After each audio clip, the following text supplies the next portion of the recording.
He was like, I got you, you're opening for Frank Sinatra. And we met him when he had his tux on the top, and then his boxer shorts, and then those socks that have garters. Oh my God. Yeah. He had no pants on when you met him? But he said these very cryptic things when he would bring me out. One time he brought me out for a bow, and he said, "That's Carol Leifer. Wish my mother had been that funny. I wouldn't have had to work so hard. The summer wind came rushing in." Like, what? Oh, wow. Yeah. And then another time. But you had to give the courtesy laugh. Yeah. I was like, hey, I have no idea. What the fuck does that mean? I have no idea what that is. And another time he brought me back out for a bow, and he said, "It's Carol Leifer. She's big. She'll knock you over for the phone." Right? What? I don't know. I have no idea. Wow. But she'll knock you over for the phone. Who knows?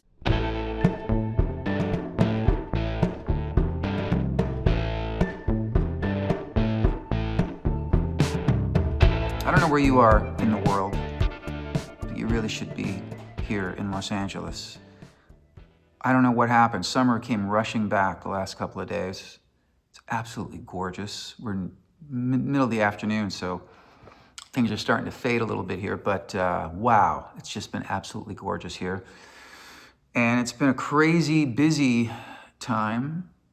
I mentioned in the intro to the last episode, which was featuring J.C. Chasez and Lance Bass from NSYNC, which was a very well-received episode, and I still see people posting clips from it all over the place, which is great. It was a really fun conversation, and I love both of those guys.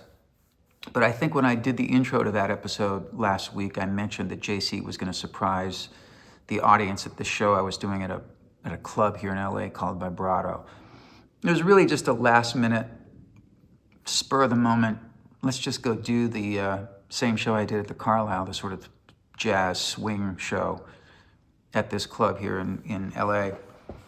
And I had some really fun guests. Heather Dubrow, who is my dear friend and who sat in with me at the Carlisle in New York, was here in town, so she came up and did a song with me. JC got up and we did This I Promise You together, which was really cool. My pal, Matt Scannell, we just had the best time doing a couple of songs together. We did Hazard, and then we did his song, Everything You Want. And Matt and I, by the way, are doing shows together as a duo, December 12th and 13th, San Luis Obispo, California, and Monterey. And so you should come see those shows if that's in your neighborhood, coming up pretty soon.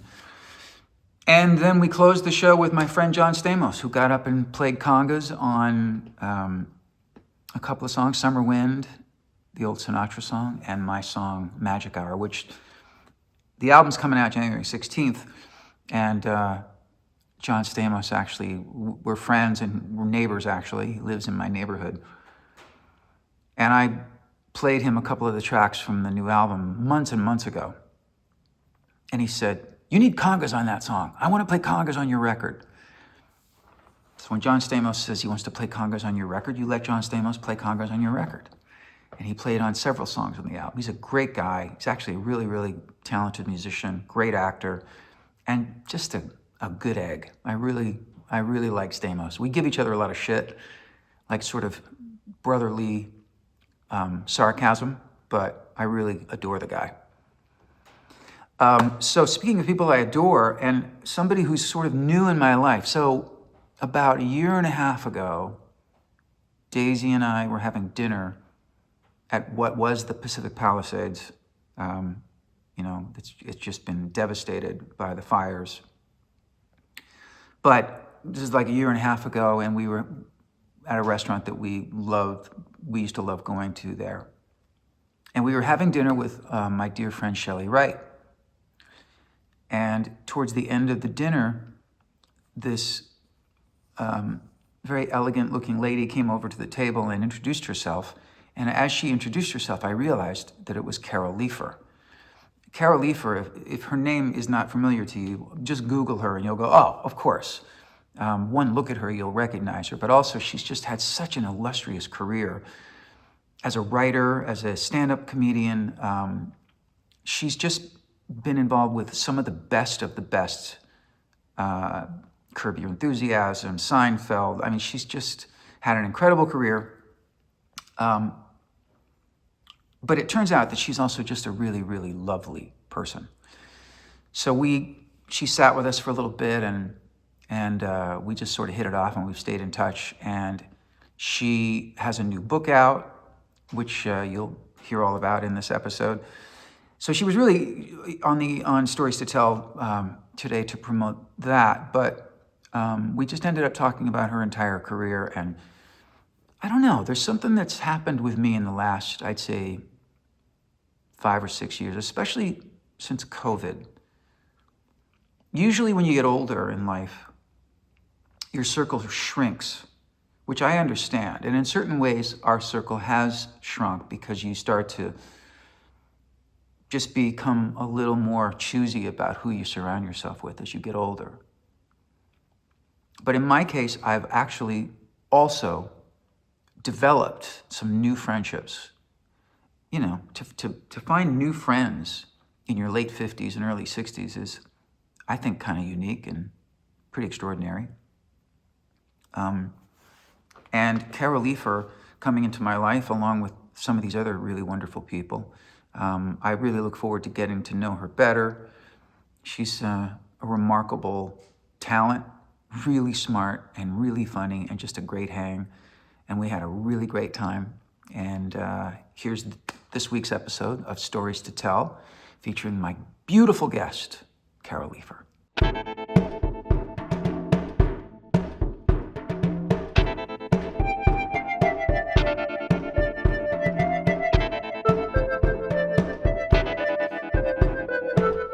Cheers. Yes, Carol. cheers. I am cheers. so happy to see you. Oh my God, I'm so happy to be here. And I'm such a fan, not only of your music, but of the podcast, so it's doubly great. Well, that's what was so beautiful about when you reached out to me. And you said, look, I'm just saying, I've got this book I'm promoting, which is right here, called How to Write a Funny Speech for a Wedding, Bar Mitzvah, Graduation, and Every Other Event You Didn't Want to Go to in the First Fucking Place. I just added the fucking book. It's fine. It's so good.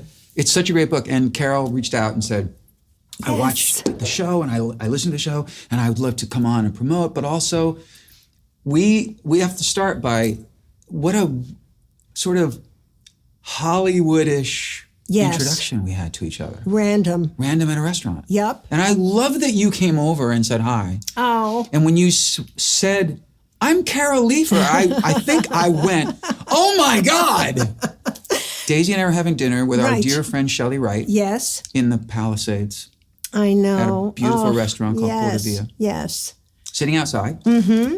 And you came over and said hi, and we traded numbers, and now here we are. I did, because I'm never, the great thing about being in show business, as long as I have, I'm such a fan of people. Me too. Right? Yeah. And I always, even though it's a little awkward and you never know to go over to somebody, I always go over to people. And, 99% of people are friendly. Yes. And to go over to you, that was easy to tell you what a fan I am. So, thank you. Yeah. Well, same here. That's why I was like, I couldn't believe it. It was kismet. It was kismet, and now I love that we get to have a proper chat. And Yes. this is really going to be our first real hang. Yeah.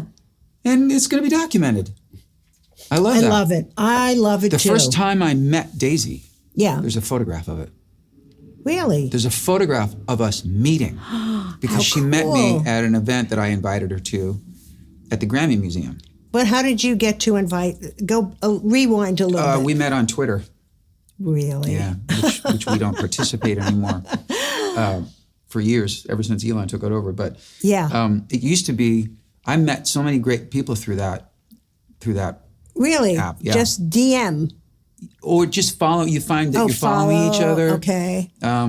Sometimes there were people who I would tag just to give them a shout, like say, hey, this new album by so-and-so, people I didn't know, or a movie by so-and-so, or this person is so great. I'll give you an example. Yeah. I was a huge fan of a show called Bosch.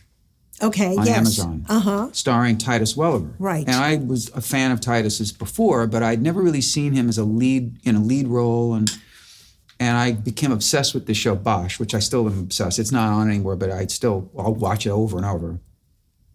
And I tweeted about how much I loved that show and how great he is. And he was like, "Oh, hey man, I'm such a fan." And now we're pals. Like, we hang out. So like, cool. We're great friends. And I have a list of probably 10 people like that. Yeah. With Daisy, we both follow, we're not on it anymore, but we both were following Martha Quinn, who was one of the original MTV VJs. Yes, of course. And Martha and I know each other forever. And I don't think Martha and Daisy worked together, but they knew each other from MTV. And so Martha and I were having a funny banter about something. Yeah. This is 12, 13 years ago. And Daisy saw it because she followed Martha. So it showed up in her feed. And she commented like, "Oh my God, you guys are giving me the sweetest 90s flashback right now," or whatever. And then I saw that. Yeah. And I was like, "Oh, Daisy Fuentes. I remember Daisy Fuentes. She was so beautiful, and so I always thought she was so cool." And so then I started following her. She started following me. And 2 years later, I'm in the middle of getting divorced. And I'm doing a show at the Grammy Museum. And I was in a kind of rough place. I wasn't like, "Oh, now I'm single," and right. I was a wreck, Yes. frankly. Takes its toll. But I remember going, "Oh," I was thinking about people in LA I could invite, because I was living in Chicago at the time. And I thought, I wonder if... So I DM'd her. I slid into her DMs. Yeah, right. And I said, "Hey, I'm doing this show in 3 weeks or whatever. I'd love you to come as my guest if you're in town." And she didn't answer me. Okay. Well, that... Day or two. And I was like, Right. "Okay, whatever." Unbeknownst to me, she sees the DM. She calls her publicist. And she says, "Hey, Richard Marx invited me to the show he's doing at the Grammy Museum. And I want to go, but I want to buy tickets. Can you help me get tickets?" Classy. Yes. She wanted to answer me and say, "I have tickets." Oh, wow. Wow. So her publicist says, "He's my client." Oh, my God. And Daisy goes, "When the fuck were you going to tell me you represent Richard Marx?" And she goes, "I don't tell any of my clients who else I represent. He doesn't know I represent you." Oh. So now the publicist brings Daisy. I get that DM from Right, Daisy. And I'm like, right. I put her front row. And so now we're going to actually meet Yeah. after the show. Yeah. And as she comes up to give me a hug, there's a Getty photographer there. And we have the picture framed on the wall. I have to see that. I have to see that. that. I think you can see in both of our faces that we kind of both... I know I felt for Like the first clicked. time in my life. Yeah.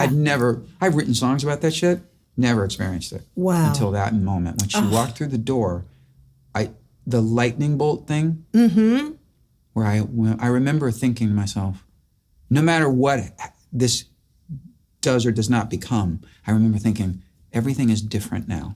Wow. It was profound, just seeing her. Oh, that's incredible. Yeah. And what does she say about meeting you for the She first thought time? I was kind of cute. Cute-ish. Cute adjacent. No, she said he set it up so well, because I met him after a 2-hour concert where Right. he's doing an interview. It was like an Inside the Actor Studio kind of thing. Yeah, so I'm yeah. doing an interview and then I'm doing songs. Uh-huh. And so I got to be charming and sarcastic and witty and... Right. Showcased Yeah. in the right light. She goes, he set that shit up perfectly.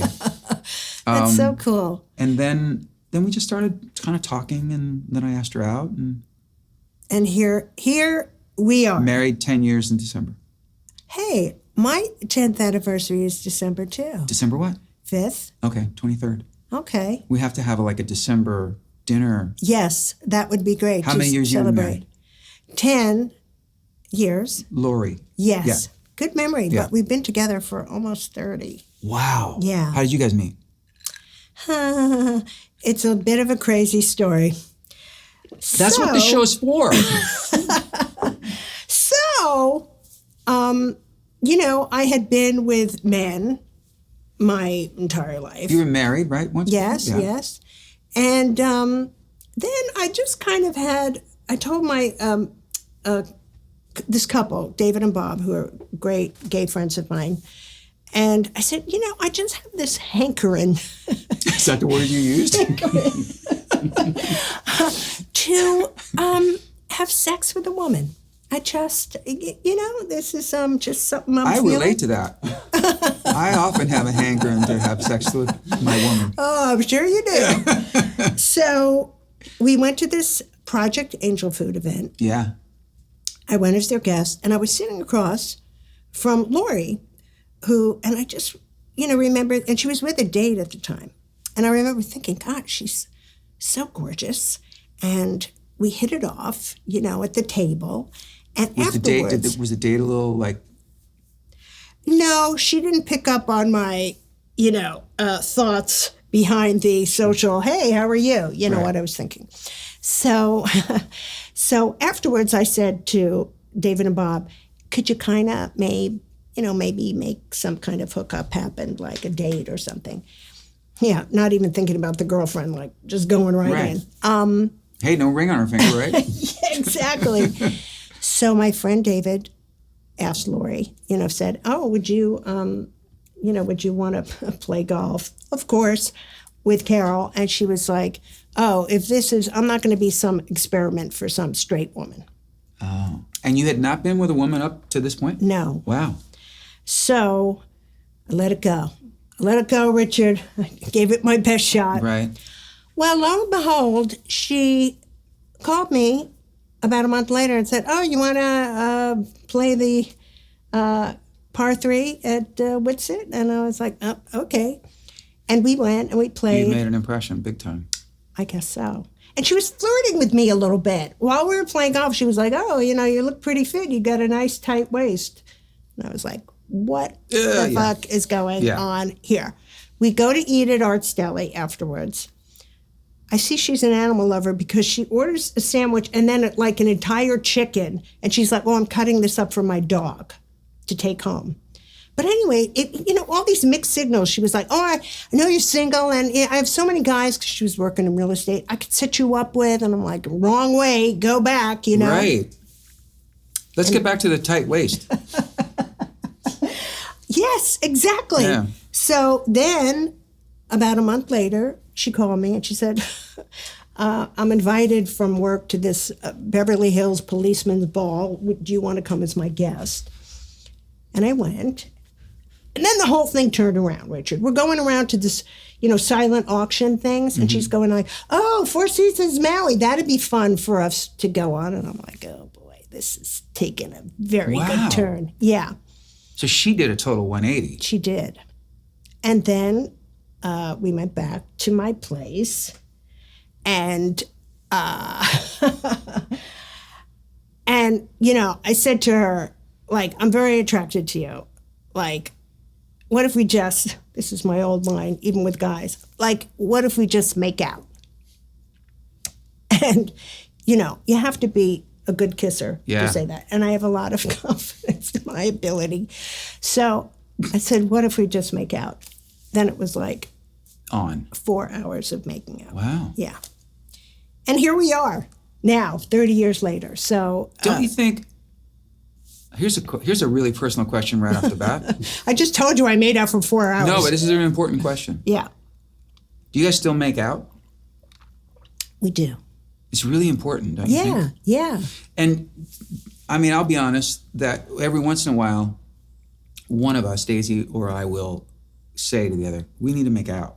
Because like, even when we have a really great physical life together. Mm-hmm. But sometimes that gets pushed by the wayside. Yes. And there's nothing, when you think back to the early days of your relationship, that is so hot. Yeah. It's almost like the hottest thing. Mm-hmm. And so, I mean, this is personal, but like we went to lunch the other day. She had an appointment in town, and we went to lunch at the Peninsula. Mm-hmm. Nice. And we got in the elevator, and I just grabbed her and started making out with her. And she was like, please do that even more often. Because don't you think it's important? Yes. Kissing is really important. Man. Really important. And, all aspects of sex are intimate, but there's something especially intimate about kissing. Yeah, I agree. Mm-hmm. I agree. Well, congratulations on that. Thank you. How many years you been married? 10. 10. Oh. Yeah. Oh, I thought it just happened to be your anniversary was. It's wedding 10, together 30. Got you. Yeah. Wow. We got married. We definitely have to do a 10-year anniversary dinner. Absolutely. Yeah, it's a big number. I already feel like I know her. What does she do? She's retired now, and she watches over our son, our teenage son. Oh, right. Yeah. Who you adopted. He's how old? He's 18 from Guatemala. What's he into these days? Are you having fun with him right now, or is he at an age where you're not no, having we fun are. with him? Lori has really gotten him into golf, which is great. And you're into golf too, right? I was, but I've kind of let it go by the wayside. But those two, they're playing golf all the time, which is great because it really got him off the gaming. Yeah. And he's Get him going outside. Get him outside. I know. Yeah. Yeah. And he has a girlfriend, and he's going to Santa Monica City, and he's a big Bills fan for a kid who lives in Los Angeles. Did he get that from one of his friends, maybe? I don't know. He's just obsessed with Josh Allen. Oh, that's usually what it is. There's a player who captures your attention. Right. So he's gotten me into the Bills. Oh, that's fun, though. Yeah, absolutely. I used to be such a huge sports fan, Chicago fan. Bulls, Cubs, Bears, and then about 15 years ago, I just quit it all. Really? Yeah, I don't follow sports at all. I gave up my man card in that way. I don't give a shit. And You're too busy making out. Yeah, I'm too busy making out with Daisy Fuentes. But I found that being so dedicated and knowing, I was a little crazy. Like I knew everybody's stats, and I knew like what the, how many games they'd won that year versus. I was a nerd about it a little bit, and a diehard Chicago sports fan. And then, there was a series of strikes that happened, player strikes and stuff. And then I started to really look at those organizations and some of the players, frankly. And I just thought, you know what? I'm going to care as much about them as they care about me, which is not at all. Yeah, and it becomes a little obsessive, right? If you're doing stats and all that. And it's like, what am I doing this? What am I filling my brain with also that? just watching hours and hours and hours of them playing these sports. Yeah. And then when I kind of gave up on it and was like, I'm not into it anymore. Oh man, I wrote more songs. I had more fun. I lived life more. Wow. I wasn't spending time doing that shit. Mm-hmm. I still love, every once in a while, if somebody invites me to a game, especially an NBA game, because that's my favorite. Yeah. Going to an NBA game for me is time well spent. Because when you're there, it's such an exciting thing to watch. Yeah. But I don't root for anybody anymore. I don't give a shit. That's even more fun. Yeah. Where I just watch the athleticism being displayed. Mm-hmm. And I can be like, wow, who's that guy? That guy's great. I don't care. I'm not going to remember who that is anymore. But that's actually what, it really should be all about. I mean, because people get so intense about fandom. I mean, I never was a football fan at all, and now I'm as into the Bills. But it's a great way for me and my son to bond. 100%. Yeah. And I had that with my dad, and I had that with my boys too. But when it gets to I know a lot of, I think this is a predominantly male thing. But when you've got guys that are so fanatical that they're referring to the team and they're saying the word "we." Yes. We beat them. Like, dude. Right. You need some medication. Yeah. They played, you watched. Yeah, exactly. So one of the things I wanted to talk to you about that I'm fascinated by, and I want to get your take on. I've been friendly with a handful of stand-up comedians over the years. I was really good friends with Richard Lewis for years and years. I imagine you knew him. Yes. Did you know him well? Well, not only did I know him as a stand-up, but, I wrote on Curb Your Enthusiasm. Of course. Yeah. Did you know Richard Lewis? Listen, this little handy tip for you, potential interviewers. Don't say something as stupid as what I just said to Carol Leifer. Look. Knowing know full well everything. that she worked extensively on Curb Your Enthusiasm, and knowing that my old friend Richard Lewis was a major cast member, and then I asked her, not ironically, not as a Let's say quip. ironically, to cover. Did you know Richard Lewis? We're gonna, you know what? We're gonna leave that in just because I need to be taught a lesson.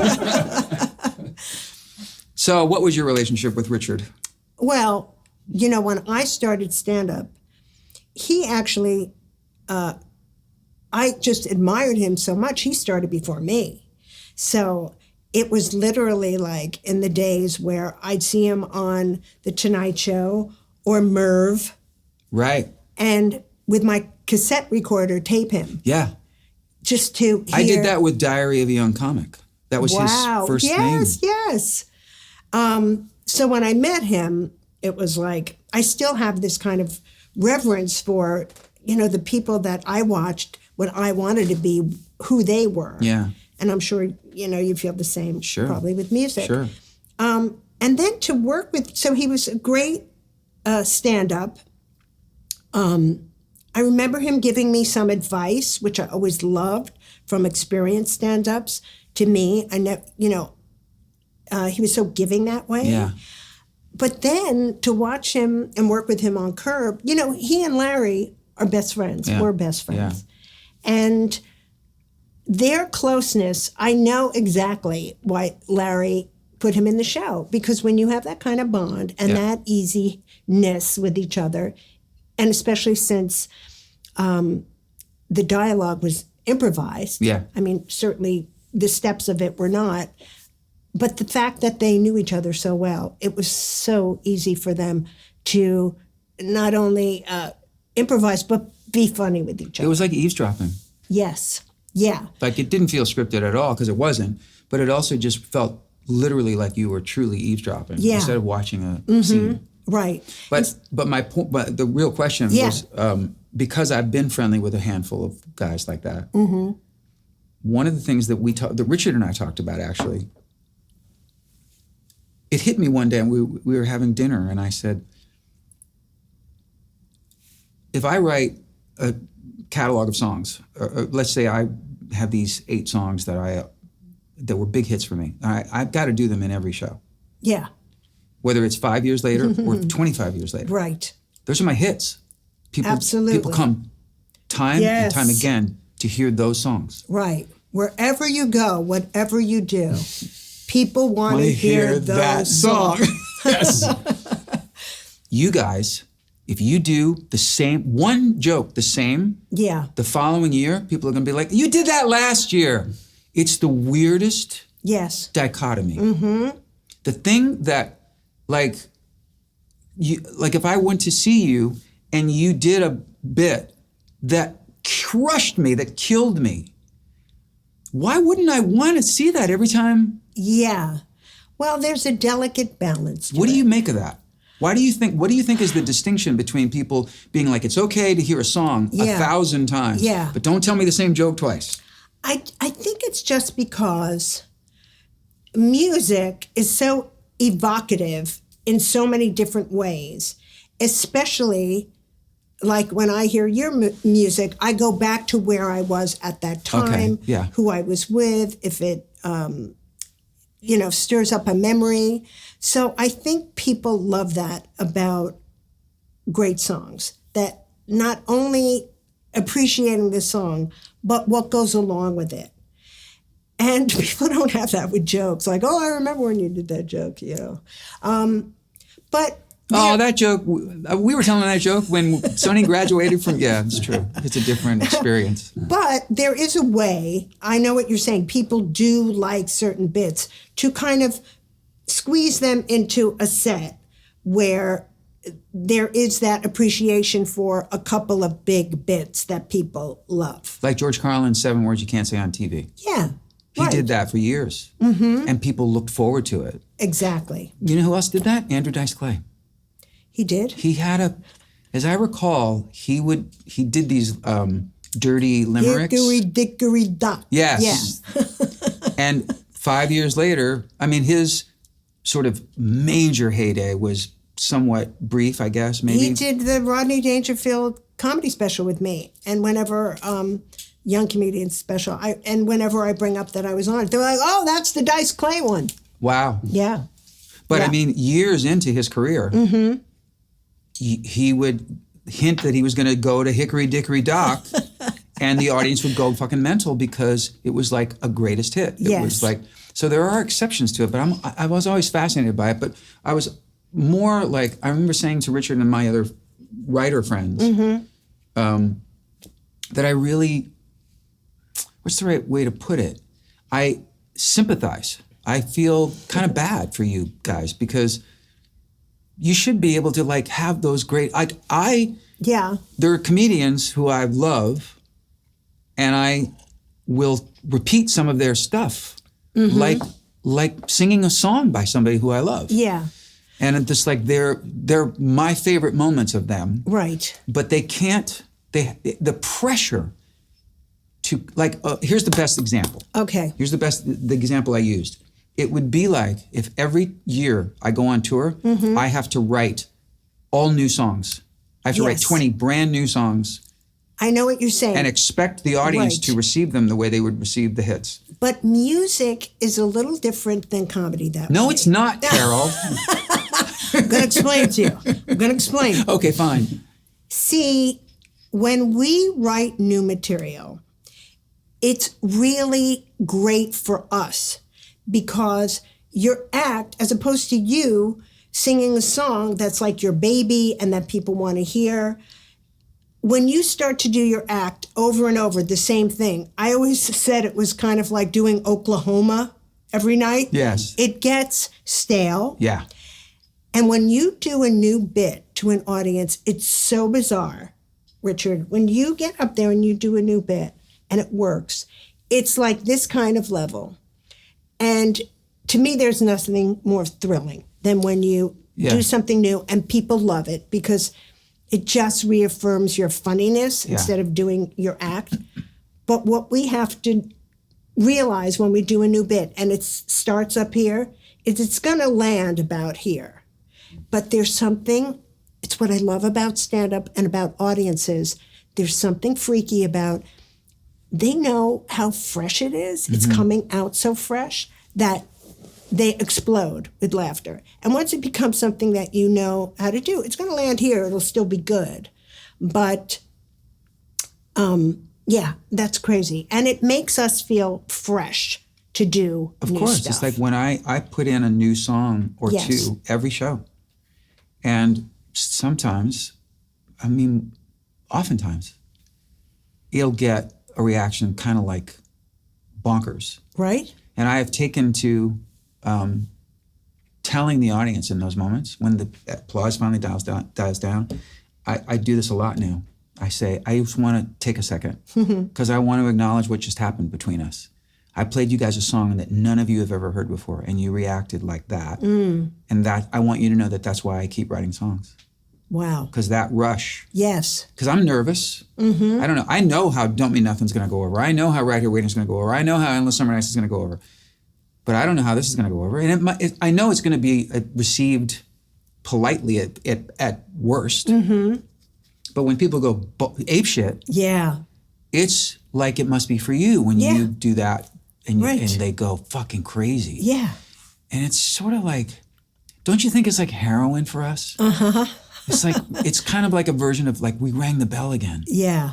Like, there's no better feeling. And for me, it's like, I'm not chasing charts anymore or anything like, I don't really have a metric anymore that I used to, like, well, that song went to #1 or that top 5 or whatever. Now it's sort of like my metrics are the audience reaction. And when they show me that, it's addicting. Yeah. And that's why I was like, oh, I want to do that again. I want to write, like, what else can I come up with that they would like? It's totally, totally thrilling. Yeah.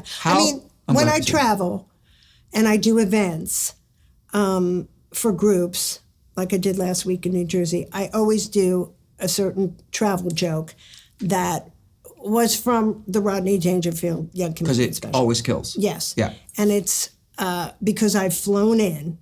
So I'd say to the audience, I have a great travel tip for you because, I just flew in. Like, when you fly on Southwest and you want to keep that seat empty next to you, I have the best way to do it. Okay, when someone walks down the aisle and says to you, is someone sitting here? Just say, no one except the Lord. Oh my God. And how can I not You do can't, that it's got to joke? crush. Yes. It's going to crush Absolutely. every time. Because if I have flown in, so it's organic. Yes.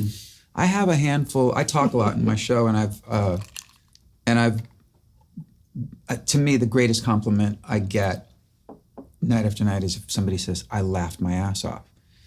And I guess maybe, I never thought about it, but I guess there is a part of me that, and it's maybe why I've become friendly with comedians and especially comedy writers, is that there's something so, I judge the success of a show based upon what happened in between the songs. Wow. Because if I can tell that the audience is laughing and having a great time, and they feel like they're hanging out with me, right, and that when they leave, like they would come want to have a martini with me, then, because otherwise they could just stay home and listen to the records, you know what I mean? I want people to feel like they hung with me and that they laughed and thought I was funny, and you know what I mean? That's so great. And so everything, I don't think I've ever really conceived of a story or a bit in between songs, but then they've all happened organically in the moment, especially if somebody yells something out and then I answer or whatever. Yeah. But I find the mechanics of that so thrilling and fascinating. Yeah.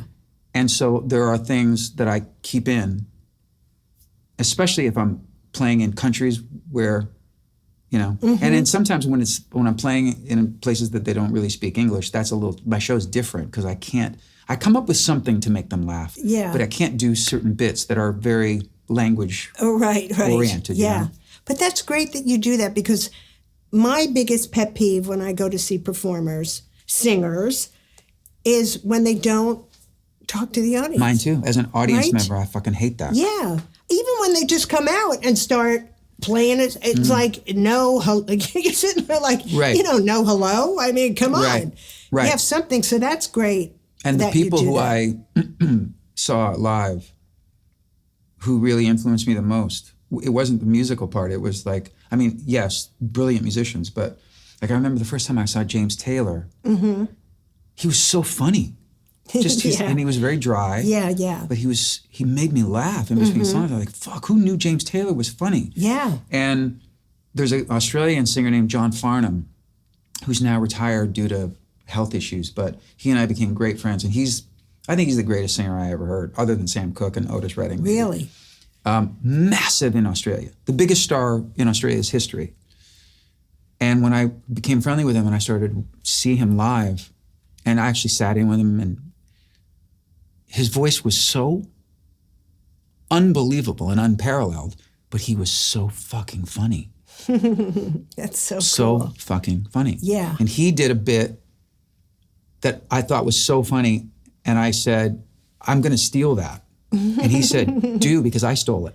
He said, it's an old vaudeville thing. Do you remember what it was? I do it all the time. Oh.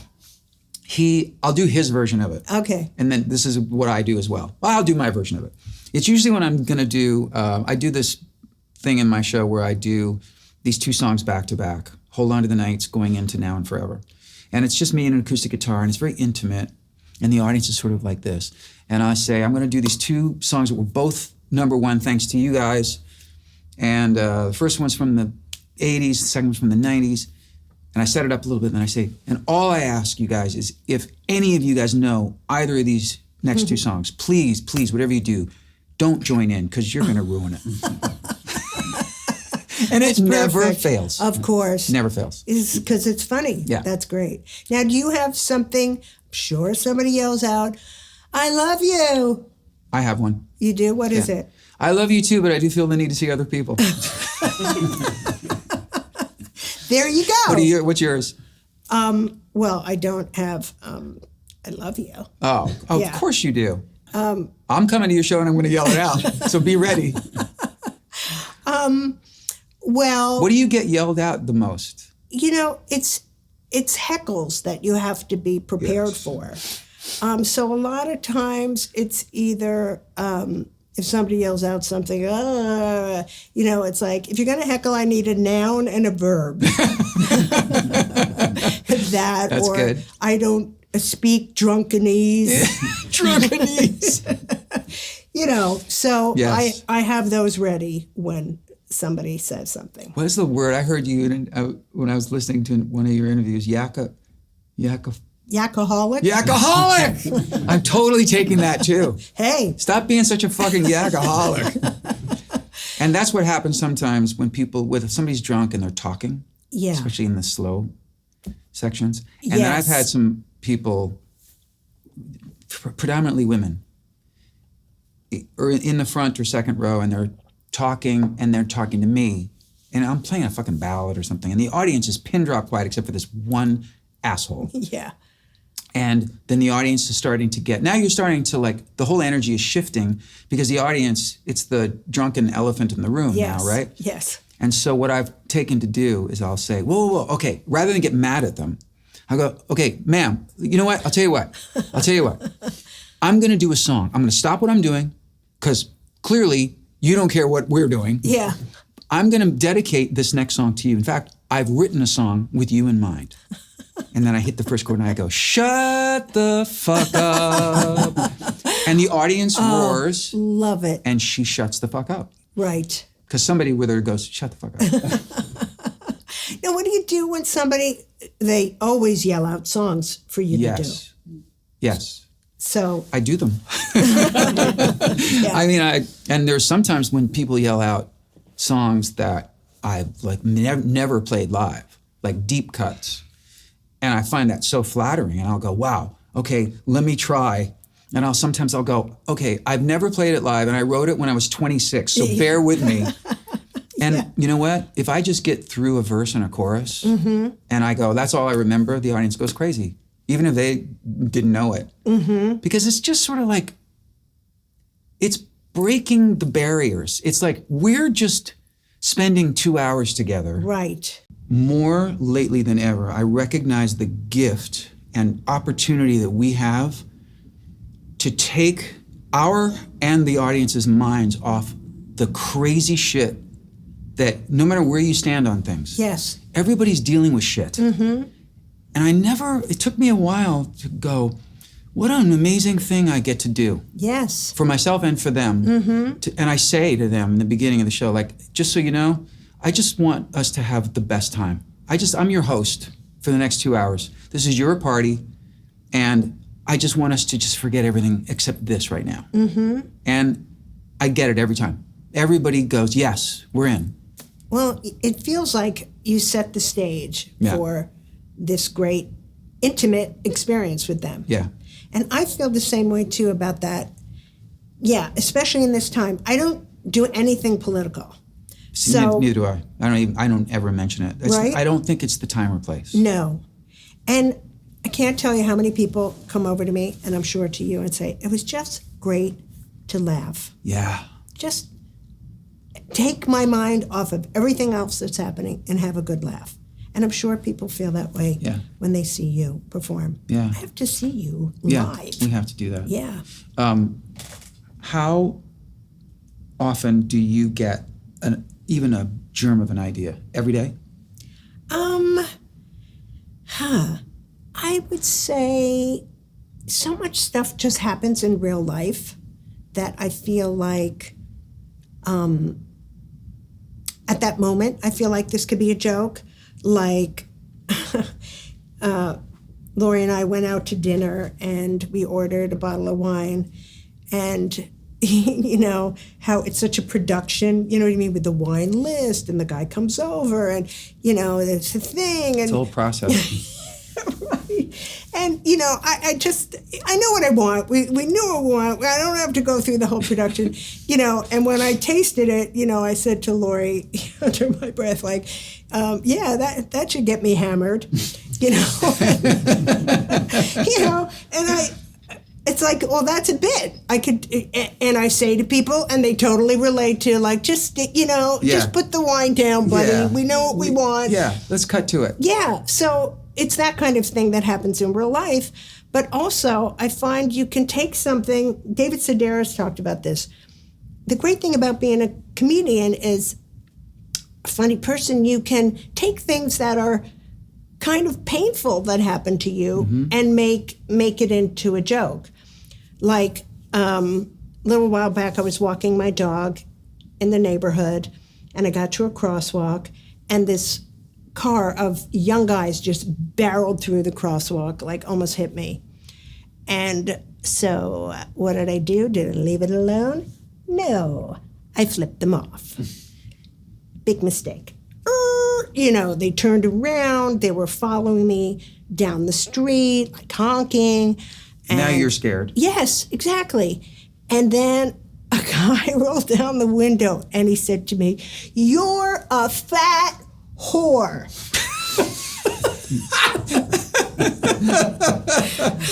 So, I've taken this experience that was scary. You're like, I'm not fat. Well, now I tell it in my act, and then I say after that, God, I was shaken up. I went home and I said to my wife, "Fat?" Oh my God, I ruined it.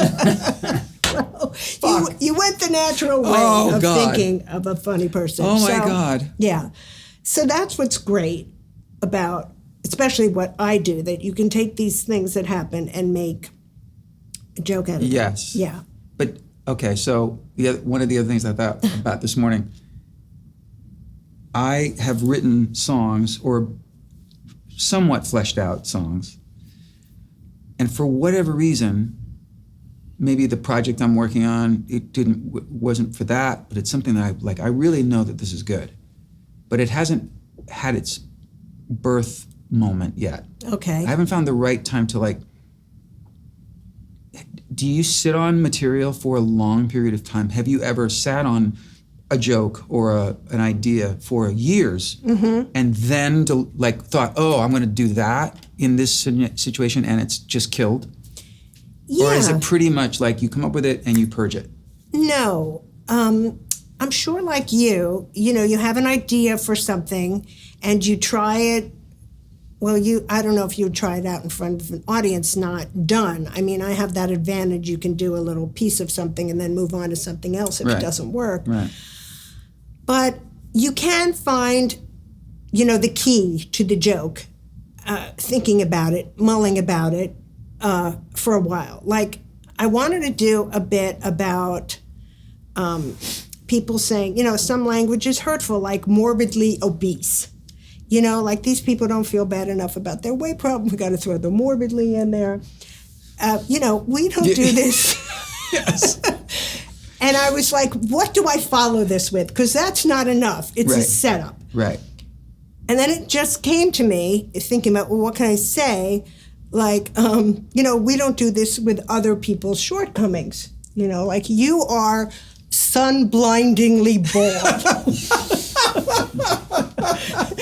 It's true. Right? So sun-blindingly and bald, which people will make fun of a bald person anytime. You're not getting into any kind of territory. Right. Yeah. Doesn't seem like it's needed in that situation. Right. So that Why took is some morbidly thought. obese? See, that's just really clever, funny thinking. And that's the thing that's interesting about you to me, without knowing you. This is our first hang. Yes. Of many. Hope so.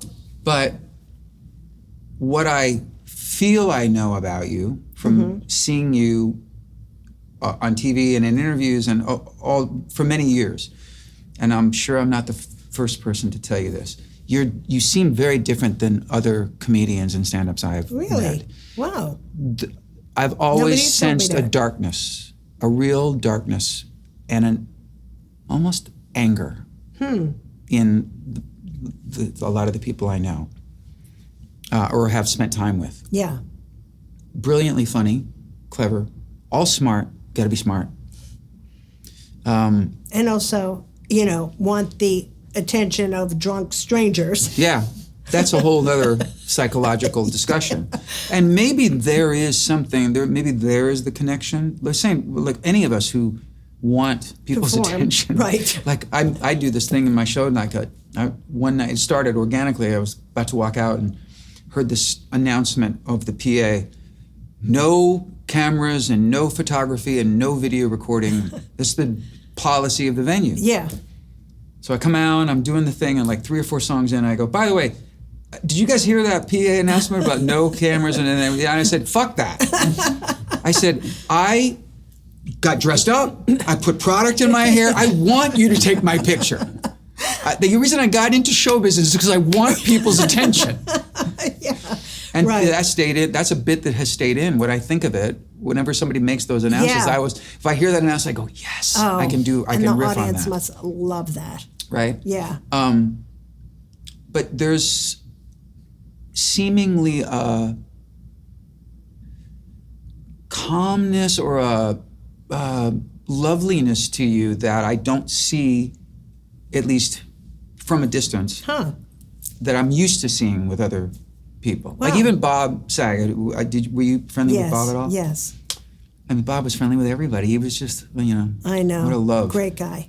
And I loved hanging out with him. And he was such a sweetheart, but he was dark. He was really dark. He especially over dinner when things were bad in his life, he was dark. Yeah. As we all can be. But I find that to be something about you that I've noticed is, can you speak on that, or does that resonate with you? Or Well, I take that as a high compliment. Thank you. I don't know. Being funny has always been like not my outlet for being angry or frustrated or that kind of thing. I take that to therapy. Right. But it's always been my way just to connect with people and kind of look at the absurdity of life, that kind of thing. Yeah. So, yeah, it's never come from that place for me. It just really comes from, I like being whimsical and people responding to my jokes. It's a power you have, wouldn't you say? I like to think so. Yeah. Superpower. Yeah. Yeah. All the years and there's all these shows that you wrote for that were maybe not that successful, but then not just one, not two, like this list of shows that you had a hand in. Larry Sanders Show, right? Mm-hmm. Curb. Yep. Seinfeld, of course. Yes. On and Modern on. Family. Modern Family, yeah.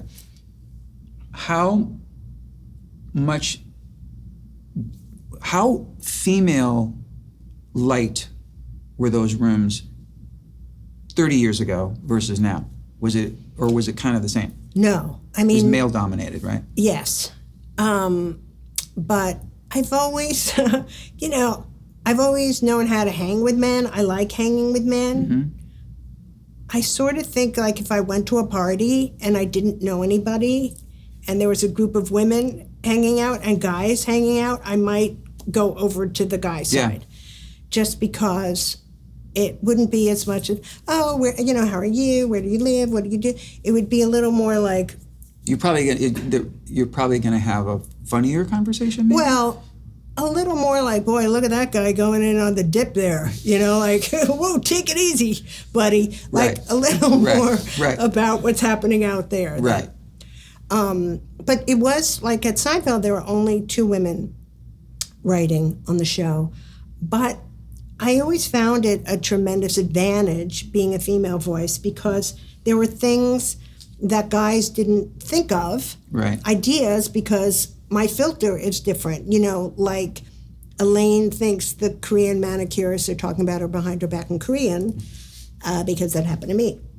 Something I thought about. Or Elaine And thinks... she brings the father She brings, to translate. who was in Korea. Yeah. I mean, See, that's so that, fucking awesome. that was so great about working there because I'm gonna I find brought somebody them- who speaks Korean to see if these bitches are talking about me. So is that something that you walked into the writer's room or went to Jerry or somebody and said, I got Jerry this and Larry. idea? Yeah. Jerry and Larry. And you pitch an idea, it was 1 or 2 sentences that made them laugh in the room. How, not to be nerdy about it, but I'm trying to picture it. Did you have a set appointment with them or did you just call them and go, hey, I got an idea, let me come tell you? Well, this is the time when writers were all in the same place at Bradford and, Right. But what would happen was, because Seinfeld was, it's about the ideas. If you have good ideas, you'll stay. If you don't have good ideas, you'll go. So I would just say to them, like, I want to pitch you some ideas. Do you have time today? And then you would go in and... And you would pitch them together always? The two of them together? Yes. Larry was the harder, How often did they disagree? A lot. He would, pitch something, and Larry had this thing he'd do with his shoulder, like, I don't know, Kat. I could see that on another show, which was like the biggest put down ever. Wow. But if he liked something, he would, like the Korean manicures thing. Right. We're doing that. That's it. We're doing that. Like Elaine thinks there are skinny mirrors at Bloomingdale's. Yes. See, now most guys. Yes, we wouldn't. Right. So I feel in that way. But it's funny how times have changed with ideas. Talking about real life, they always liked real life ideas. At the time, early 90s, I had a friend who was gay, but he wasn't out at work. Mm-hmm. He worked in banking. And he was like, they've invited me to the Hollywood Bowl. Would you go with me as my date? And I was like, yeah, absolutely. And then that became the episode, The Beard. All right. Yeah, because they loved whenever you were going to go, hey, last night I went to...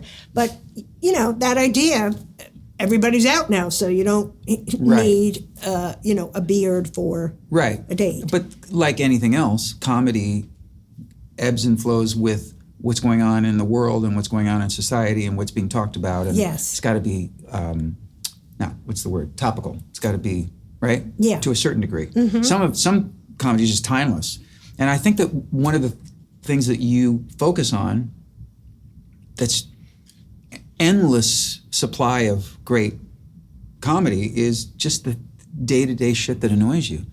Like the wine. Yes. Or like, I'm just so fascinated by and so in awe of what you and other great writers do when you flesh out such a simple concept to the point where it makes it so relatable, but then it's the craft of, it's like I respond to it as a writer because I know that if I don't put this line here, or if I don't end this line with this melody, or if I end down on this note, it's not going to land the same way. Yes. And I wonder, I don't do that much rewriting. Hardly ever do I rewrite. Once I get an idea for something, I kind of just instinctively know what's right and what isn't. Mm-hmm. How much rewriting do you do from an original concept to an end bit where you're like, that's it, it's done? Well, I mean, what I'm fascinated by about what you do is I can go up on stage and play around with it. I mean... I try different ways. Yeah. Yeah. You can't go up and go, I have half a song. Well, I could, but it wouldn't go over well. Right. Don't take my picture or film me for this one, but I got half a song. So you can never, do you run it by other, like by Daisy? I know that she wrote your last song with you. Do you run it by another, musician? I have that. You have a couple of people, right, that are your go-to? Well, I get to try it out on stage. And do you run it by anybody before that? I'll sometimes run it by Lori, but sometimes she's a little stricter than audiences. If she doesn't like something, and then I do it in front of the audience and I like it. Come on. The answer to your question, actually, I haven't thought about this. I do have sounding board. I have a couple of sounding boards. Yeah. But I don't play anybody anything in process. So when I write a song, I hardly ever will just say to Daisy or my other couple of sounding boards, hey, let me grab a guitar. Here's the song. Because I hear it in my head finished. So I don't want them to react or respond to a bare bones, ill-represented version. Like if I write a song just on the acoustic guitar, unless I hear it that way, I hear it with drums and bass and maybe strings and with a whole production. Right. So I'll go into the studio and record it because I believe in it. And then I'll say, this is what I did today. What do you think? Because I know you write the melody first. I do. Yeah. I do.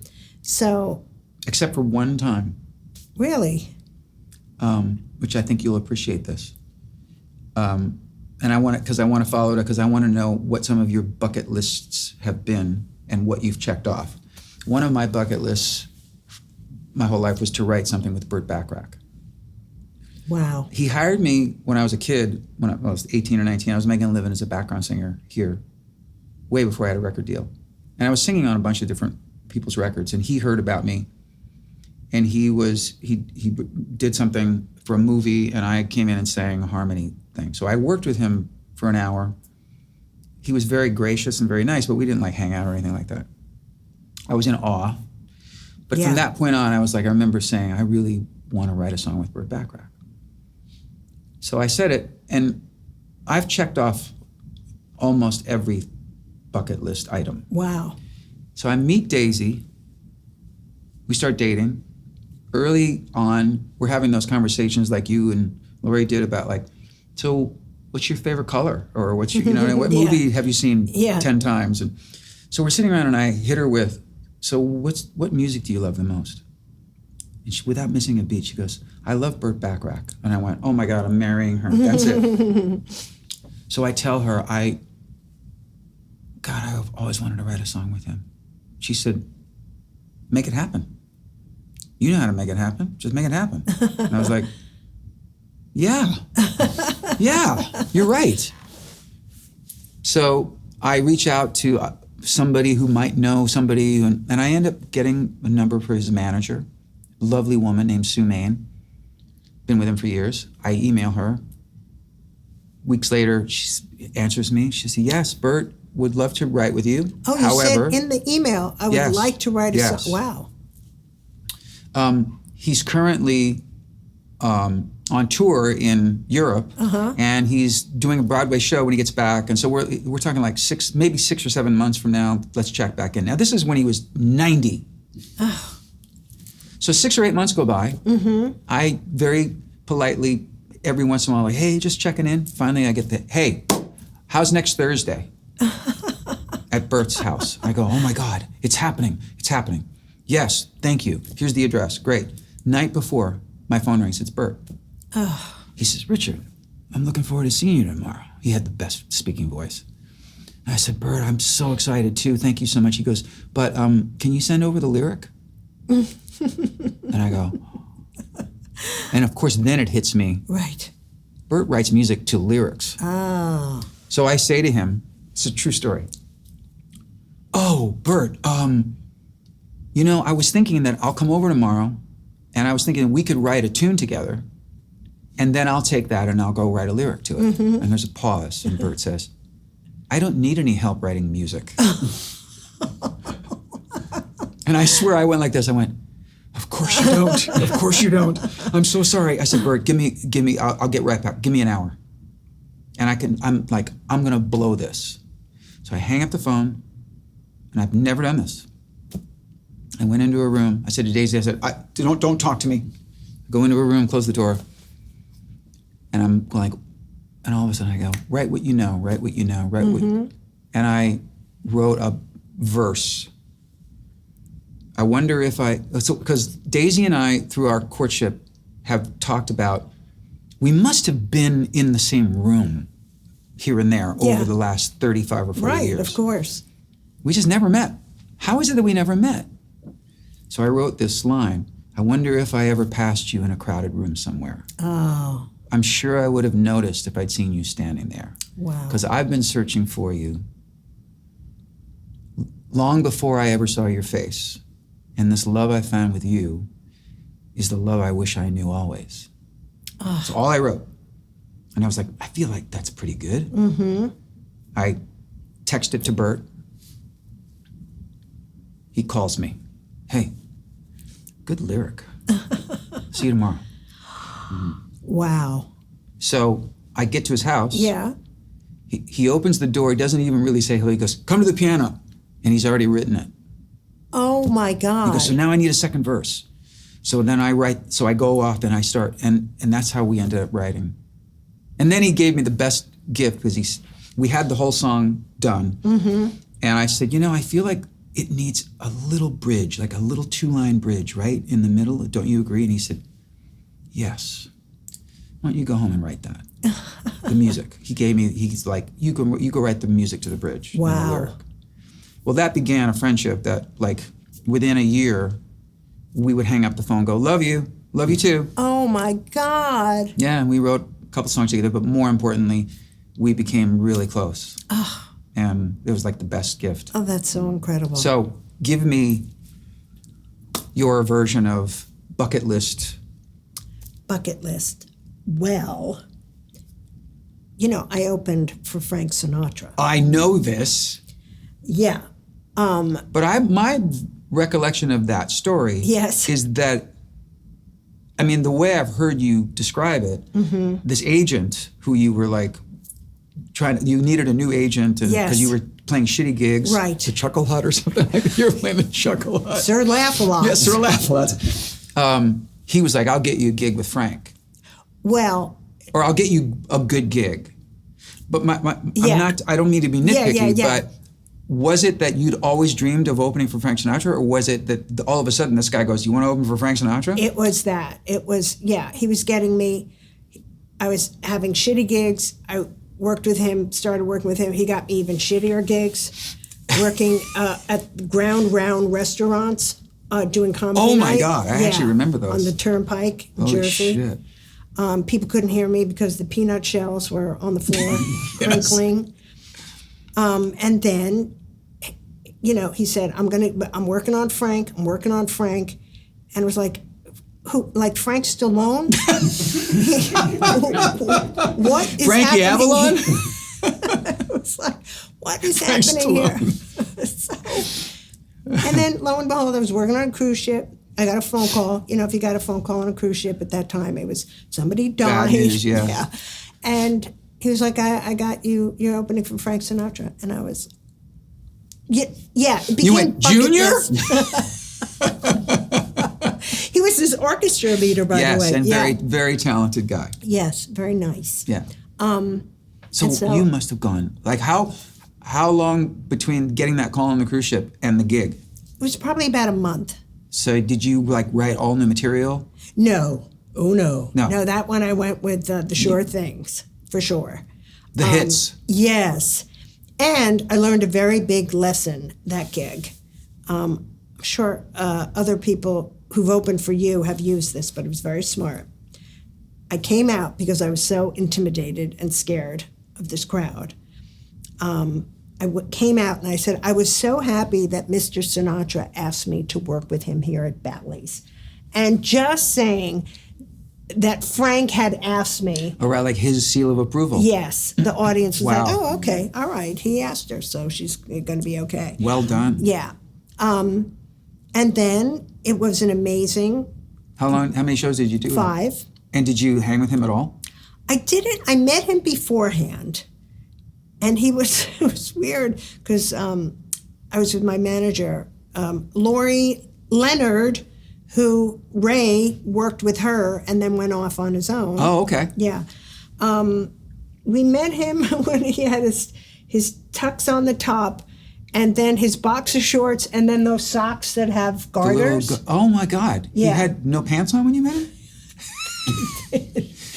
But it Wow. was fine. Okay. If I had a nickel for every time I met somebody who met Sinatra without his pants on, I'd now have a nickel. But he was so gracious. We better be. He's got no pants on. When he performed, first of all, he let my name be up on the marquee. Oh, wow. Did you Yeah. get a picture of it? Yes, Yeah, I would frame that shit. I have. Good. All right. Did I get a picture with him? No. Why? I don't get it. You're an idiot. I know. Oh my I God, know. get out of my house. I will take that in again. Yes. No, I've been there. There are a couple of times, Right. a couple of things I've Yeah. looked back and I go, what was I thinking? I know. He would bring me out for a bow after, and also I was very impressed just for you as a musician. He would always credit the songwriter. Always. He always Yeah. did. But he would bring me back for a bow. But he said these very cryptic things when he would bring me out. One time he brought me out for a bow, and he said, "That's Carol Leifer. Wish my mother had been that funny. I wouldn't have had to work so hard. The summer wind came rushing in. Like, what? Oh, wow. Yeah. And then another time. But you had to give the courtesy laugh. Yeah. I was like, hey. I have no idea. What the fuck does that mean? I have no idea what that is. And another time he brought me back out for a bow, and he said, it's Carol Leifer. She's big. She'll knock you over for the phone. Right? What? I don't know. I have no idea. Wow. But she'll knock you over for the phone. Who knows? But Wow. that remains my greatest Gotta be, show right? business story. Was there a show that was successful before you worked on it, and that you were a fan of or you were aware of, and you're like, I really want to work on that show, and then you got that gig? Probably either Seinfeld. Mm-hmm. That was easy. How long into Seinfeld did you then come aboard? I started season 5. Oh, okay. There's a Yeah. perfect example. Yeah. So you probably watched it. I did. Did you know Larry or Jerry? Larry and Jerry were the first MCs that put me through open mic nights. I knew this. Yeah. So you had an in there so you could check off that bucket list. Absolutely. And I talk about getting that job. I'd never written for a sitcom before, but they like to work with people, I'm sure you will relate to this, who were an easy hang. Yeah. And, we'd hung If you're going to a million spend times. day after day with people, Yes, you got to be able to hang. right. No matter how talented they are. If they're talented but they're assholes, Who needs who it? needs that? Because Yeah. there are some really talented people who can hang. Yeah, and people who can't. Right. Exactly. Yeah. So that was probably it. I went to. I have had one interaction with Larry David. What was it? There was a party. This was probably right before Daisy and I got married, and she didn't go. She was out of town, maybe 10 years ago. Couple friend of mine, they have this recurring party every so often, and it's called Sing for Your Supper. Oh, And it's a small group of guests, usually no more than 12 people or 15 people. Mm-hmm. And everybody has to sing. And they have a pianist. They have a beautiful home. They have a pianist who can just grab sheet music off the internet and whatever, and you tell in advance what song you want to do. So I get invited to this party. And I'm like, oh, this is awesome. And I'm there, and I had met Lori David before, in like friends of friends or whatever. yes. So she and I are talking, and at the party, we're all having drinks, and like it's an early part of the evening, and she's with her new husband. By the way, Lori David was married to Larry David. Right. They got divorced, but they're still friendly. Yes. And they have kids together. And kids together. So Lori David's there with her husband, whose name escapes me. Bart. Yes. And we're talking, having a drink. And Larry comes up and he goes, hey, I'm Larry. I said, oh, Larry, it's so nice to meet you. He goes, Richard, yeah. And he's very nice. Yeah, and came up to you. That's Yes. already. Well, yeah, I big mean, step. technically, I think he came up to say hi to Lori. And is it Bart, did you say? Yes. Yeah. But I was talking to them. So he said, hey, Richard, how you doing? So he's nice. So we're Yeah. talking. And he says to Lori, so what are you guys going to sing? And he looks at me and goes, well, actually, it's a little unfair that you're here. And I said, what do you mean? He goes, well, you're like a ringer. Like you're a professional singer. It's a little unfair to everybody Right. else. Yeah. He goes, no, I don't see any other professional singers here. And I was like, well, I didn't really think about that. He goes, what are you going to sing? And I said, I'm going to do a song that I wrote that's like a funny song, a goofy song, not a song that I'm known for. He goes, oh, that's cool. Mm-hmm. He goes, Lori, what are you going to sing? Oh, I said, what are you going to sing? And Larry says, oh, I'm singing this little vaudeville song, stupid song, but like, whatever. I don't really want to be doing this, but like, it is what it is. Lori, what are you singing? And she goes, I'm not singing. I'm not singing. And Larry goes, what do you mean you're not singing? This is all happening in front of me. Wow. She goes, Larry, I can't sing, and Bart can't sing. He goes, but the party is called Sing for Your Supper. He goes, you think Richard Marx wants to sing? He doesn't want it. None of us want to sing.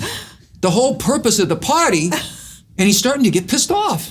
And I'm sitting there going, oh my God, I'm witnessing this in real time. Like he's becoming an asshole over something so ridiculous.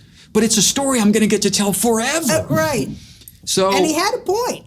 And he calls over the hostess. Yeah. This is bullshit. Now, like, Richard's got to sing, and I'm supposed to sing, but Lori's not. Well, no, she called me early. This is not okay. This is bullshit. And he storms off. So now I'm, like, completely blown away. An hour and a half later, people are singing. Conan O'Brien's there. He gets up and sings Danny Boy. And who else was there? There was, like, Kurt Russell and Goldie Hawn got up into the song. And it was incredible.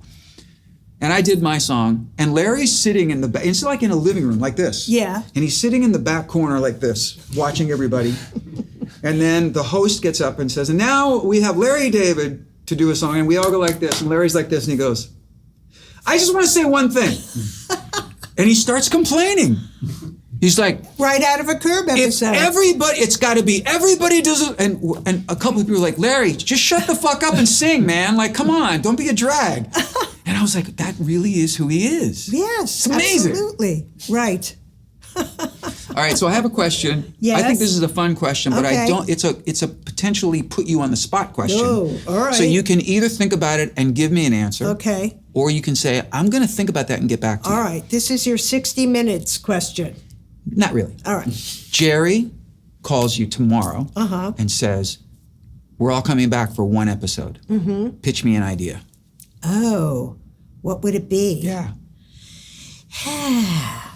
That would take some thinking. It would take some time. Yes, Richard. But it's a good one to think about, right? It is, absolutely. Because it could end up being the idea for the next show that you... Right. Right. But a lot of Curb ideas were very Seinfeldian. Spin-offy of Seinfeld? Yeah. Like one that we used on Curb, you could have used on Seinfeld, was... I find this a lot when I had network meetings and you go there. Maybe you have this, when you meet with music people and there's a bowl of fruit, in the middle of the table. And I was like, how weird would it be if you just, in that meeting, picked up an apple and started eating it, right? And then when you're done with it... Especially because it's noisy. Yeah. And people would be like, in their head, like, what the fuck are you doing? And then, when you were done with the apple, you went to the office garbage can and threw it out. Or you put it back in the bowl. Oh, yes. I mean, put it back in the bowl. You do the look around it. No trash cans. Just put it right here. Oh my God. I've used that on Curb, but that's very Seinfeldian, especially when they had meetings about doing the pilot. And then George would be like, or Jerry would have been, George, what were you doing eating that apple in the middle of the meeting? You blew it. Right. There's so much meat on that. Yes. So I have been thinking, I can't think of a Curb idea that wouldn't have been already regurgitated, kind probably. of Seinfeldian. Could use on Seinfeld. Who of all the funny people you've worked with, who do you think is the funniest person off stage or off set or just in general in real life? Paul Reiser. I've heard that. Yes. Paul Reiser. And a great actor. Yes. A great fucking actor. Yes. Who got me into stand-up. He was my boyfriend. I remember I did hear that. Yes, in college, and told me about these clubs. And this is, way back when, it was like really when comedy started. And I'm like, he goes to nightclubs? Like, who is this guy? They're like, Vic Damone going to clubs? What? Bar none. There is no one funnier in real life, in person, than Paul Reiser. Quick, funny, you're dying laughing the entire time you're with him. Wow. Yeah. See, I did this little run of, during the pandemic, I was really bored like we all were, and I started a show called Social Distancing that I did on Zoom. Mm-hmm. And I did like 12 of them with just people I knew, friends of mine. This kind of thing. But on Zoom, they're like, well, how's it going for you? Yeah. When we were all just sort of like lonely and couldn't leave our house and all that shit. And it started to catch on. And my publicist called me and said, Paul Reiser wants to do one of these with you. Oh, wow. And I was like, wow. But I didn't know him. And I don't remember exactly what happened. but maybe it was right when things were starting to open up again, and then I was like, I'm going to go back to work, and so I kind of stopped doing it, and I really regretted not connecting with him in that way. Yeah. But then he's done a couple of roles in shows that, well, he was on the Kaminsky Method, and great. And he was unrecognizable. Yes. And when I watched him, I had such an appreciation for his acting. Yeah. Where I was like, there's not 1 second of acting here going on. It's just, he's just being this guy. It was really remarkable. And then he co-writes Michael McDonald's memoir. Yeah. Yeah. This is a fucking journeyman. Right? Yeah. And he's a great musician. And I didn't know that. He was a music he's a major guitar in college. player, right? Or, piano. oh, wow. Amazing. I need to hang with him. Yeah. Oh, you guys Are you still would friendly get with along. him? Oh, yeah. Oh, yeah. Swimmingly. You too? We have to, Yeah. because he is fascinating to me. He really, really. Surprising. I love when I go, wait, he does what? Yeah. Yeah. What's amazing about him is he's talented in so many ways that it's just, I'm always struck by people who are like good at, like comedians I know who are like draw cartoons. Yeah. So like, what? Like, can't you just pick one? Like they're good at two Why do you have to be things. so annoyingly talented? Yeah. But with Paul, talk about serendipity. How he got the diner gig? How he got it? No. We're all comics hanging out every night at the clubs. This is Barry Levinson's Diner, starring Kevin Bacon, Mickey Rourke, Paul. Yes, Steve Guttenberg. Steve Guttenberg, right. He goes they were off to buy, the story is underwear at Gimbel's. And Paul accompanied the actor friend who was going to go in and read for it. So Paul's sitting there, the friend reads, and then the casting director goes, you're next. It's like, oh, I wasn't, I'm not here to read. I was just on my way to Gimbel's to get underwear. And she called him in, and he broke up the place, and he got the part. Wow. Yeah, isn't that crazy? Yeah. Yeah. Well, it's destiny. Absolutely. I got to tell you something about Steve Guttenberg, because when you said his name. So Steve Guttenberg, who's had a great career in film. Yes. I stumbled upon him. I was scrolling on Instagram, and he popped up in my feed. I was like, oh, Steve Guttenberg, wow. And I start going down this rabbit hole. And I need to show you this after we're done. I need to show you Steve Guttenberg's Instagram, which he's built quite a following. Really?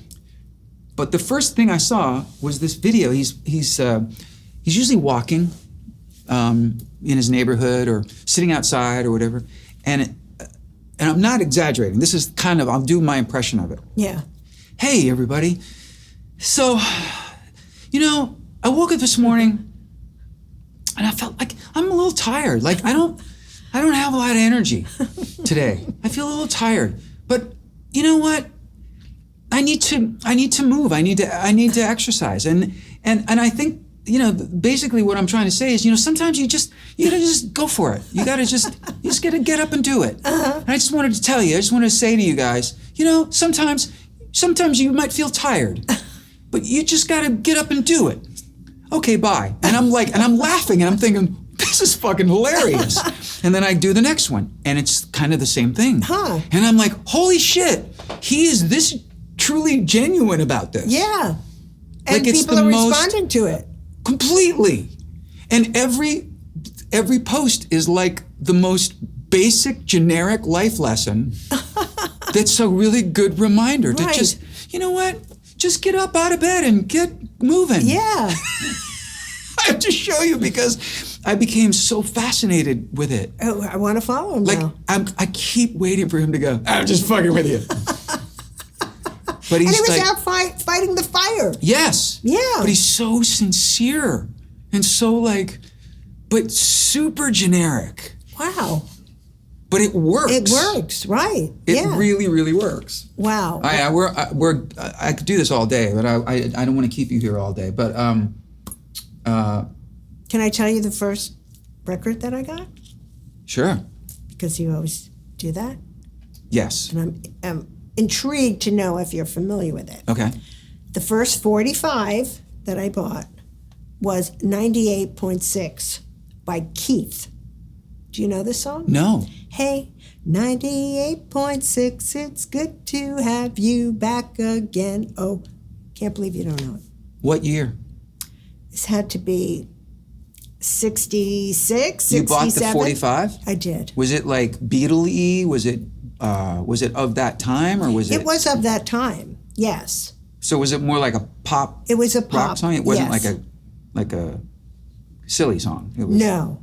Yeah. If Okay, you you hear stumped it, me. you will like it. You stumped me because I've never heard of Keith or that song. I can't believe it. I don't think, unless I hear it and I go, oh yeah, I know that song. All right.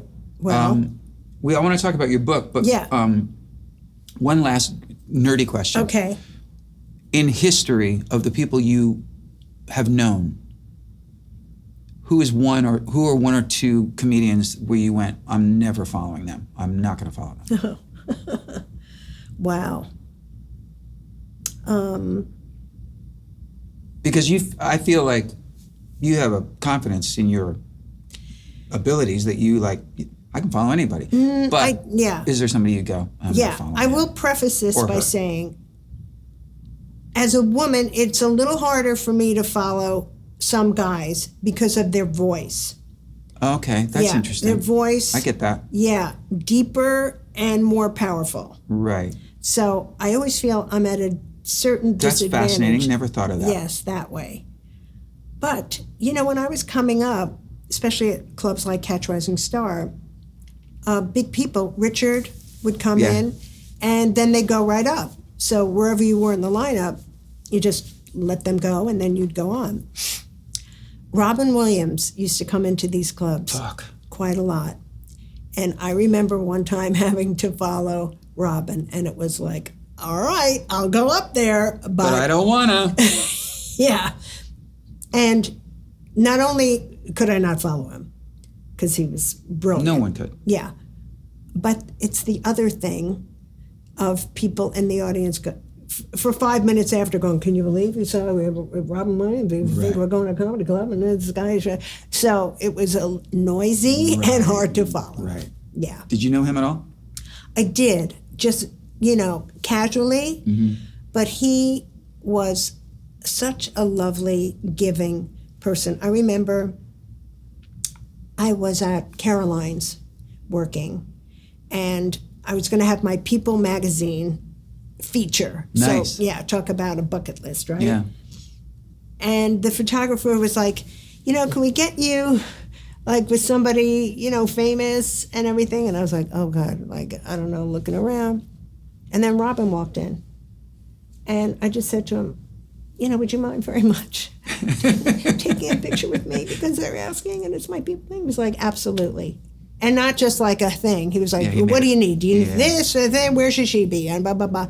And it was like, so... Gracious. Yes. A great example of the kind of person he was. But other comedians, I don't know if you find this as a musician, other comedians are always very giving to other comedians. Okay, yes. Well, I was going to ask you, in comedy, in the comedy world, if it's the same, because I would say that I would go even 98% of the people I've met in the music business who are successful are nice. I've had predominantly more pleasant experiences than not pleasant experiences with other artists. Yeah. Well, predominantly. Right. And the bigger the star, usually, the nicer they are. Like, give me an example of someone. Well, I mean, he's music adjacent. Hugh Jackman. There's nobody probably more famous than him. I mean, he's one of the most famous people on the planet. And I've watched him. We've been friends for a while, but I've watched him conduct daily master classes on grace. Really? I've never seen anybody who's at that level who is so consistently gracious to the point where I'm just sitting there going, wow. One example, I helped him put together his one-man show when he was first putting it together that went to Broadway. And we had been friends for a few years. So he said, I was living in Chicago. He said, can I come and stay? So he came to my house for the weekend, brought his MD, his musical director, Patrick, who's a great guy. And we just started to put the show together in my studio. And I said, what about, would you segue from this song into this? And so we're having the greatest time. And then he wanted to go back to New York, and he said, will you go back to New York with me on Monday so that we can record some of this stuff? And so I said, of course.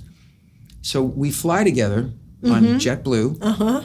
He books a car to pick us up, and there's guys holding the sign. We come out, we get in, and as we're approaching the car, the driver says, oh, Mr. Jackman. And Hugh goes, it's Philip, right? And the guy goes, yeah, I only drove you that one time 2 years ago. God. And Hugh said, oh, yeah, it was nice to see you. And he opens the car doors for us. We get in, and he's putting the bags in the trunk. And I swear to God, I turned to Hugh like this. I said, really? Fuck, really? What the fuck, man? Like, stop it. Yeah. That you just make everybody else look bad. Oh my like, God. Oh, Philip, I met you 2 years ago and I remember you. Wow. Like, what the fuck is wrong with you? Who does that? Yeah, Philip's boss doesn't even know Philip. Thank you. But it matters to him. Amazing. And also in terms of getting approached. I mean, I think, I don't know about you, but if somebody comes over to me, my immediate mission is that I want them to be really happy when they walked away that they came up to me. I really, that always. Yes. And Hugh gets that, and people like Hugh get that on a level that is mind-numbing. And I've never seen him not do that. Just whoever it is. Right. Oh, hi, how are you? Oh, thank you so much. Yeah, like, it takes nothing. He said that. He's like, it takes nothing. Yes. It takes effort to be an asshole. Yeah, you know, it's Jay Leno, who's a really good friend of mine. Yeah. Calls it the rule of 10. He's like, whoever you're nice to, they're going to tell 10 people that you were a really good guy. Yes. And conversely, if you're an asshole to people, they're going to tell people you're a complete asshole. Yes. And you're right. It takes nothing to be gracious. You just reminded me, back in the 80s and 90s, I did every show. That's why we promoted our wares, right? Yes. I did Jay's show quite a few times. Got to do it with Johnny once, which was right before he retired, which was incredible. But all those shows, Arsenio and all of them. I didn't know Jay. Like, we had a couple of conversations, or I ran into him, but we didn't socialize at all. 1997, my father was tragically killed in a car accident. Oh. He sent me a telegram. So sorry. Jay Leno sent me a telegram. Wow. Ugh. And I was like, wow. Yeah. I heard about your father. I'm so sorry. And it's like, okay. Yeah. I clocked that one. And I've never run into him to thank him personally for that. But so if you do talk to him, tell him that I told you that story. I open for him a lot, so I will pass that along. And then I'm really sorry about what he's going through with his wife. Yeah. But he's handling that with really grace and dignity too. He is. On her behalf. So tell me, I love this book, and I love the idea of it. So you and your buddy Rick Mitchell. Yes. Whose idea was this? His or yours, or like it had to be from one of you to go, what if we... Yeah, here's another serendipity moment. So, a couple years ago, it was the writer's strike. Yeah. Couldn't work on any TV. Rick is my buddy. He wrote for Ellen DeGeneres' talk show for 6 years. He won 5 Emmys. We're buddies. We meet for coffee. I had just been to an event where the father of the bride gave this speech that was so horrific. I mean, literally, it was like... Everything that this book tells you not to do. Yes, he was like a resume, like, my daughter Melanie graduated from NYU, then she went on to get her master's. People were dying. Yeah. It was like, what is this, a job fair? I don't understand. People at the Valet, Richard, were talking about how bad the speech is. I mean, that's horrible. Yeah. Rick had just been to an event where the best man, shit the bed. Yeah. And we're just both sitting there as comedy writers, like, it's not that hard to put together, for your average person to put together a good speech. And going to make it simple, going to make it easy, walk them through each step. If they're really lazy, we have templates. Fill in the blanks like Mad Libs. If you want some jokes from 2 comedy writers. No, truly, like, you guys, there's an actual, like, it's diagrammed. Like, you can literally just fill in the blanks. Right. It's look at the work is done for you. Exactly. This is like the AI. This is the ChatGPT for speech writing. Exactly. And we tell people, don't use AI for speeches. You can't do it because the personal is the goal. Well, number one, and also chat is brilliant, but it's not funny. Not funny, and also gets things wrong. Yes. Like I was helping a girlfriend of mine, her daughter was getting married, and I said, tell me some funny things about her as a kid. And she said, as a kid, she didn't really want to play with dolls. She played with snails in the garden. So we put all the elements into ChatGPT, into AI. And what AI came up with for that story was like, as a younger person, she preferred playing with gastropods as opposed to Barbies. I mean, I had to look up what gastropod is. I had no idea. So it got it really wrong. Yeah. And we didn't say Barbies, we said dolls.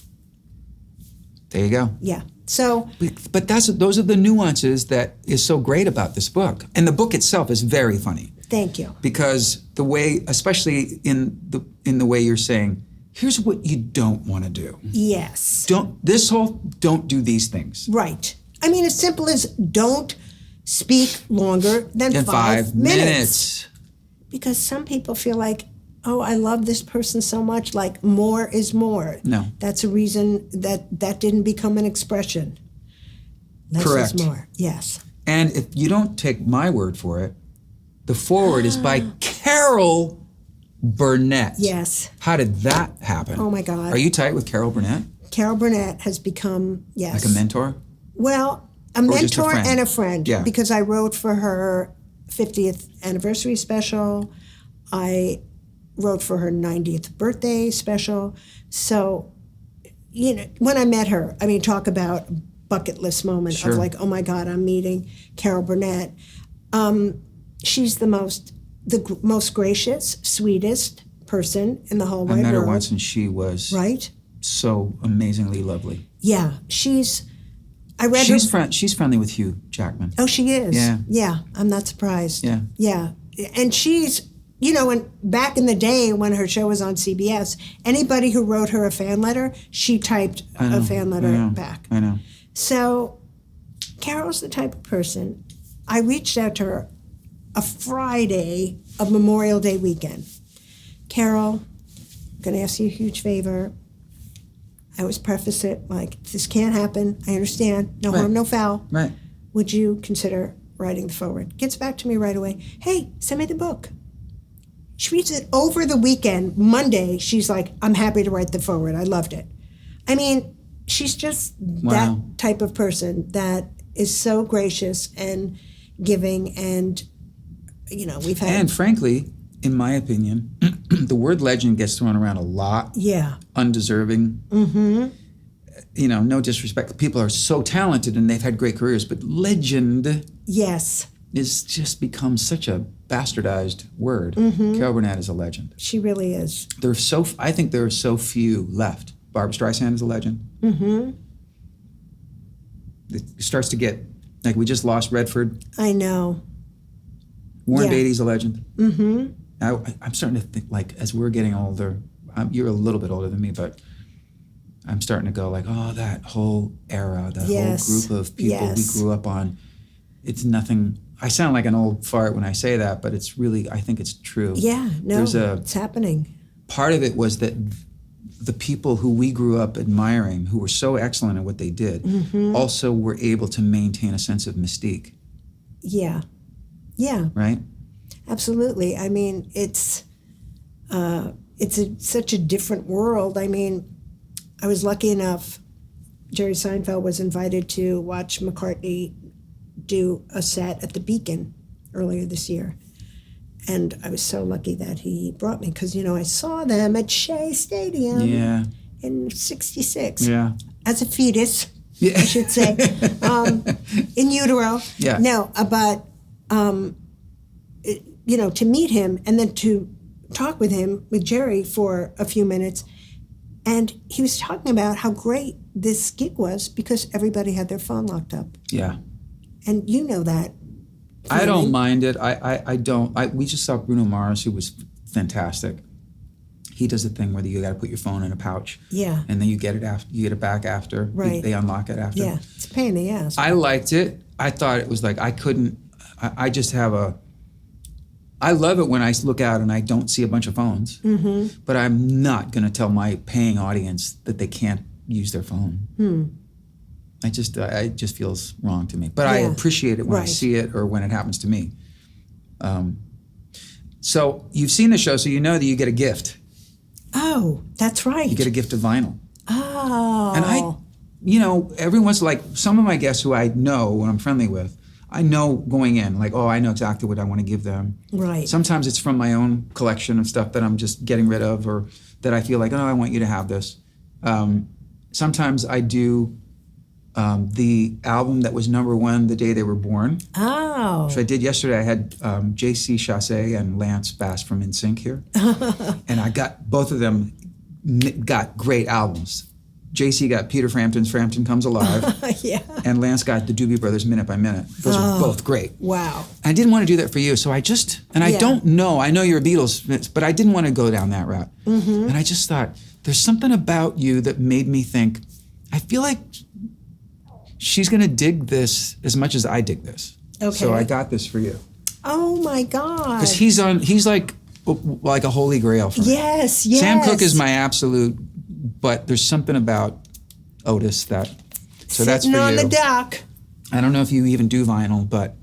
I don't, but I will certainly treasure and this. This is a little deeper dive because when you hear him sing songs that you don't know, and he was so young and he died too soon, I just think he's magnificent, and I think you're magnificent. So see how I did that?